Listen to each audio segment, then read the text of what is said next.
O'tgan davrda o'zbek millati paxta qulligidan butunlay ozod etildi. Bu prezidentimizning orzusi edi. Esimda o'zlari hokim, keyin bosh vazir bo'lib ishlagan paytlari paxta rejasi deb yashashga majbur edilar. Chunki davr shunday edi, yuqoridan faqat shu talab qilinar edi. Vaqt o'tib, davlat rahbari bo'lganlarida birinchi navbatda ana shu paxta qulligiga barham berdilar. Assalomu alaykum va rahmatullohi va barakatuh. Aziz birodarlar, vatandoshlar, millatdoshlar va muxlislar.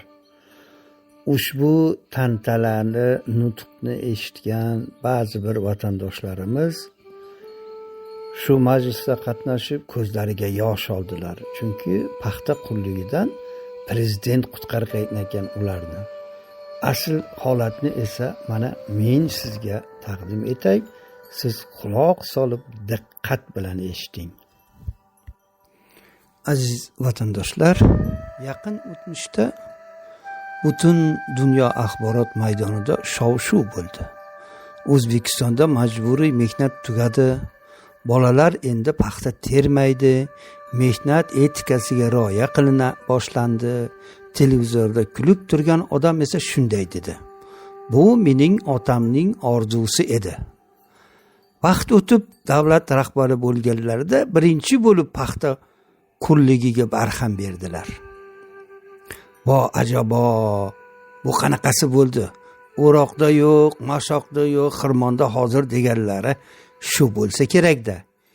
Kim edi bu inson? Ha, prezidentimiz qizi Malika Beozor Saida Mirziyoyeva. Nima deb o'ylaysiz?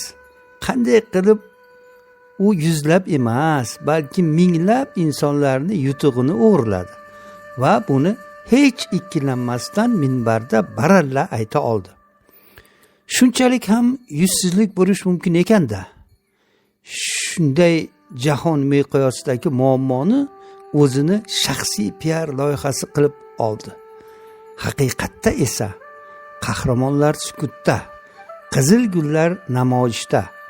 Aslida esa 2007-yildan boshlab butun dunyodagi inson huquqlari tashkilotlari, yuzlab muhojir, muxolifatchilar, yosh faollar va blogerlar tinmay kurash boshladilar. Ular BMTga yozdilar, Birlashgan Millatlar Tashkilotiga, Human Rights Watchga murojaat qilindi, Adidas, Zara, H&M kabi yirik brendlarga bosim o'tkazildi. Ba'zida Yevropada shu brend magazinlarga kirib, xaridorlar oldida tantanali boykotlar e'lon qilgan edik. Kamida yuzlab o'tkazgan piketlarda bolalar mehnatiga qarshi, paxta qulligiga qarshi kurashish bannerlarini ko'targan edik. Hatto yopiq jamiyatda ham suratlar,